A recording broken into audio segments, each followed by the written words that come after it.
Hi everyone, welcome to digital GK classes. तो देखिए, growth and development की class हो चुकी है। मैंने अपने खुद के नोट्स से पढ़ाए हैं और जिसने वो क्लास नहीं देखी है तो टेलीग्राम का लिंक कमेंट बॉक्स में है या फिर आप चैनल पे जाइए, विजिट कीजिए, वहाँ पर वो क्लास मैंने कराई है। बहुत इंपॉर्टेंट क्लास है।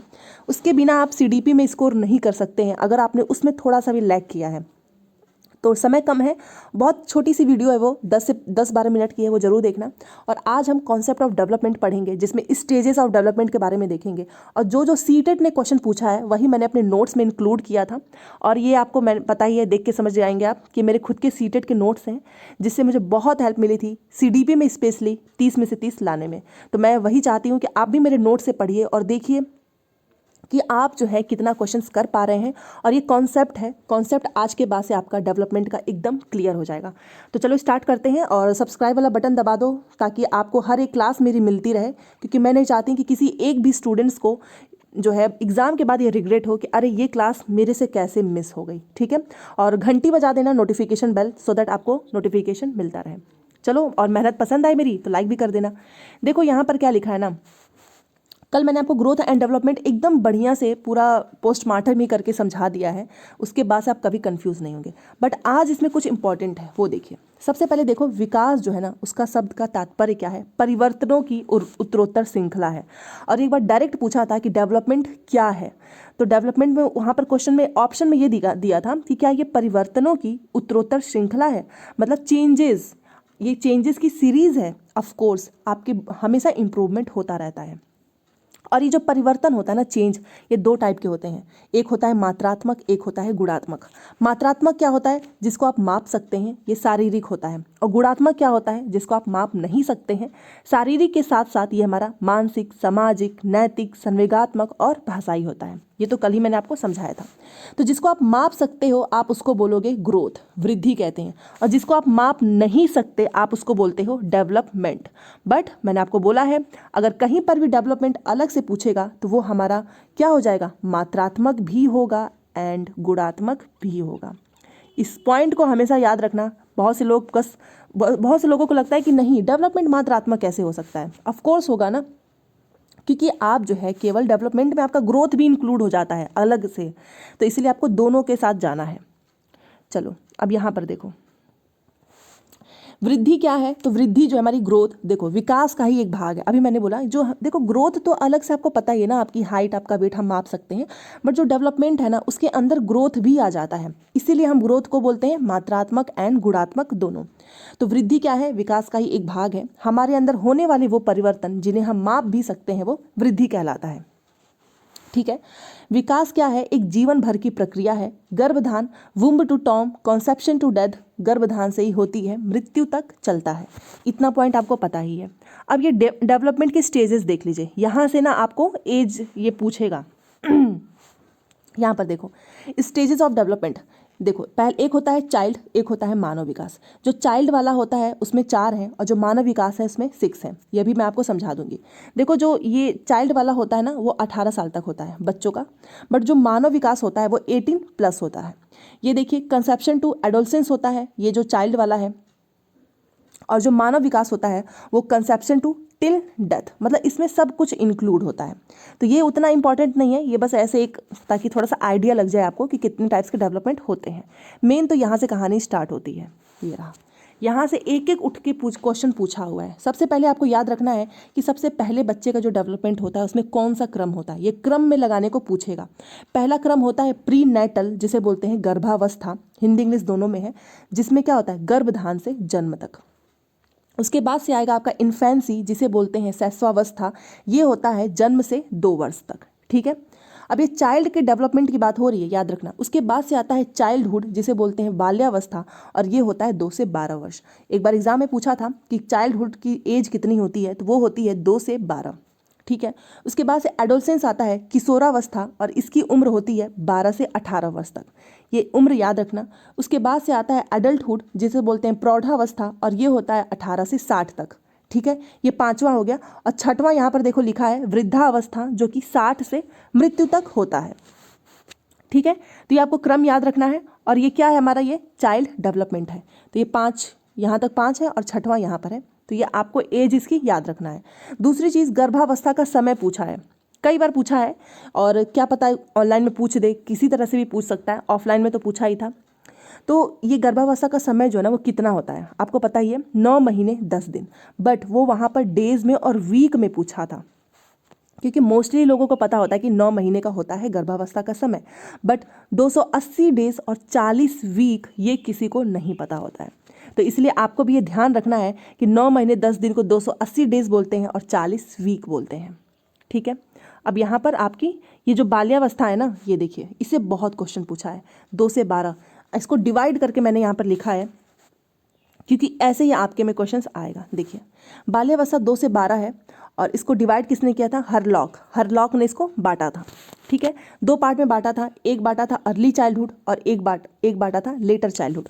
अर्ली चाइल्डहुड को इसने बोला था 2 से 6 और लेटर चाइल्डहुड को इसने बोला था 6 से 12। अर्ली चाइल्डहुड का मतलब पूरी बाल्यावस्था, लेटर चाइल्डहुड का मतलब उत्तर बाल्यावस्था। अब ये क्वालिटी है, ये देखिए इधर अर्ली चाइल्डहुड की क्वालिटी है, इधर जो है लेटर चाइल्डहुड की क्वालिटी है। ये क्वालिटी आपसे उठा के पूछेगा ना कि ये क्वेश्चनिंग बच्चा करता है कौन सी एज में, गैंग एज जो है वो किस एज में होता है सॉरी, जो गैंग एज होता है वो किस एज में होता है, मतलब कौन सी बाल्यावस्था में होता है। तो जिसे ये पता ही नहीं होगा कि क्या बाल्यावस्था को भी 2 पार्ट में होता है, या जिसे यही नहीं पता होगा कि अर्ली चाइल्डहुड में क्या होता है, लेटर चाइल्डहुड में क्या होता है, वो कैसे कर पाएंगे। तो आपको आज के बाद से याद रखना है। सबसे पहले याद रखो जो अर्ली चाइल्डहुड है ना, प्रारंभिक बाल्यावस्था 2 से 6 साल की उम्र है, इसमें क्या होता है ना कि अनअवेयर अबाउट सोशल रूल्स। जो भी बच्चा है ना प्रारंभिक बाल्यावस्था में, वो सोशल रूल्स के बारे में अनअवेयर होता है, अपरिचित होता है। दूसरा, ये टॉय एज होती है, बच्चा खिलौने से खेलता है, बच्चा बहुत क्यूरियस होता है, हर चीज़ जानने की कोशिश करता है।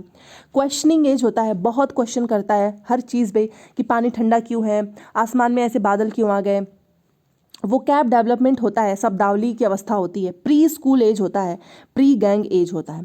अच्छा, ये pre school age, pre gang age इतना पूछा है, और हमेशा मोस्टली लोग क्या करके लगा कर चले आते हैं, उत्तर बाल्यावस्था। उन्हें लगता है कि नहीं, प्रारंभिक बाल्यावस्था में बच्चा कैसे प्री स्कूल एज में हो सकता है, तो इसलिए मैंने ये नोट किया है, pre school age, pre gang age, प्रारंभिक बाल्यावस्था। दूसरा यहाँ पर देखो, उत्तर बाल्यावस्था, सॉरी गलत, थोड़ा सा तबीयत खराब है, इस वजह से थोड़ी सी आप लोगों को दिक्कत हो रही होगी। देखो जो उत्तर बाल्यावस्था है ना, इसमें गुड बॉय गुड गर्ल, इसमें हर बच्चा जो है ना वो अच्छा लड़का अच्छी लड़की बनना चाहते हैं। तो ये ना पूछा था कि गुड बॉय या फिर गुड गर्ल कौन सी अवस्था होती है, तो वो है उत्तर बाल्यावस्था। स्कूल एज होता है, यहाँ पर प्री स्कूल एज था, यहाँ पर स्कूल एज है। ये सोशल कॉन्शियसनेस होता है, ये भी याद रखो ये point, social consciousness. Gang as होता है, समूह अवस्था, बच्चा समूह में रहना चाहता है। अनुरूपता होती है मतलब सेम सेक्सुअल जेंडर में खेलने में मज़ा आता है। मतलब 6 से 12 साल की जो उम्र होती है उसमें लड़कियां मतलब गर्ल्स एक साथ, और गर्ल्स जो है वो एक साथ, बॉयज़ एक साथ वो खेलते हैं, ठीक है। मतलब आपस में नहीं खेलते हैं, गर्ल्स को गर्ल्स के साथ मज़ा आता है खेलने में, एंड बॉयज़ को बॉयज़ मतलब आपस में खेलने में मज़ा आता है। तो ये पूछा था कि ये जो अनुरूपता है, सेम सेक्सुअल जेंडर में खेलने में मज़ा आता है, बॉय को बॉय से एंड गर्ल को गर्ल से, ये किस एज में होती है, तो ये है 6 से 12 में। ये जो ऐसे करके मैंने डिफरेंस करके लिखा है, आपको इसको ध्यान रखना है। चलिए अगले क्वेश्चन पे चलते हैं। यहाँ पर देखिए किशोरावस्था से तो बहुत क्वेश्चन पूछा है। सबसे पहले देखो, किशोरावस्था को तनाव और तूफान कहा गया है। आपको पता ही है कि स्टेनले हॉल ने एक बुक भी लिखी है, एडोलसेंस बुक। ये एडोलसेंस बुक एक बार पूछा था किसने लिखी है, तो वो लिखी है स्टेनले हॉल ने, ठीक है। दूसरी बात, इसको तनाव और तूफान किसने कहा है, तो वो स्टेनले हॉल ने ही कहा है। और इसमें देखिए सबसे पहले ये हाई लेवल ऑफ एनर्जी होती है। देखिए ये क्या होती है, हाई लेवल ऑफ एनर्जी होती है, ठीक है। ये टीनेज मतलब यूरोप के लोगों ने कहा है, टीनेज किसने कहा है, यूरोप के लोगों ने कहा है।